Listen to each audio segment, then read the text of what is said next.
You are now facing the tip of the island. In front of us is the Victoria Bridge. From here, we can understand the relationship between the different parts of the Expo site. On the left, Île Notre-Dame. The Expo 67 logo has been there since 1978. It is the art center, the last remnant of the Canadian Pavilion. To its left is the French Pavilion, now the Montreal Casino. Take a look in the direction of the water. On the right are the Cité du Havre and Habitat 67, composed of 354 small concrete modules, creating unique housing units. This is a model collective housing project. Many of the pavilions have unconventional shapes. For many, these unfamiliar shapes are a kind of geometry game, beginning with Habitat 67, which is essentially a pile of blocks. It stems from a desire for innovation and a relative distance taken towards conventional forms. Rather, they dare to invent and implement new forms. I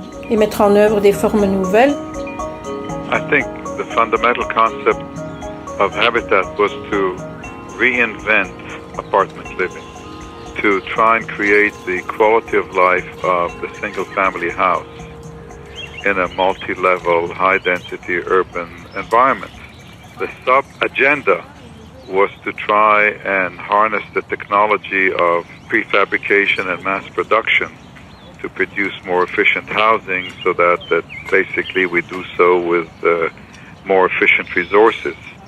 Because as cities have become bigger and denser, the quality of life has continuously decreased.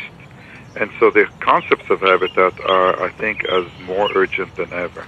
Habitat's not 40 years ago, that Habitat is an idea whose time is yet to come. We just heard Moshe Safdie.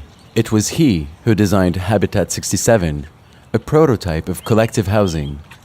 At the time, he was only 25 years old and had not built anything yet. Would that be possible today? This young architect is striving to change the world. And like many modern architects of his time, he believes that architecture has a social purpose.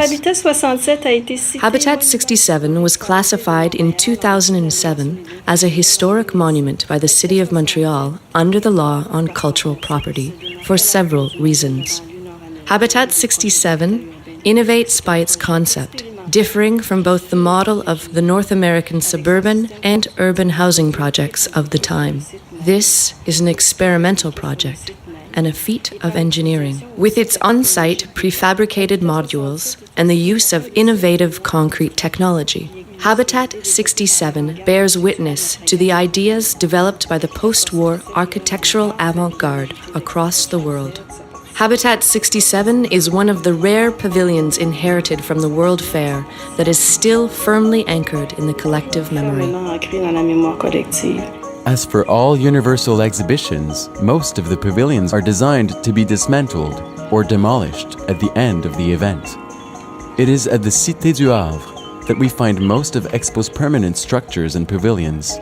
Some built initially to revitalize the neighborhood of Cité du Havre, an industrial area that changes vocation with Expo 67. Since then, several buildings have been demolished. Some pavilions on the Sainte-Hélène and Notre-Dame islands are also built in order to be reused after Expo. Let's go. We will discover them from closer range, beginning with the Place des Nations.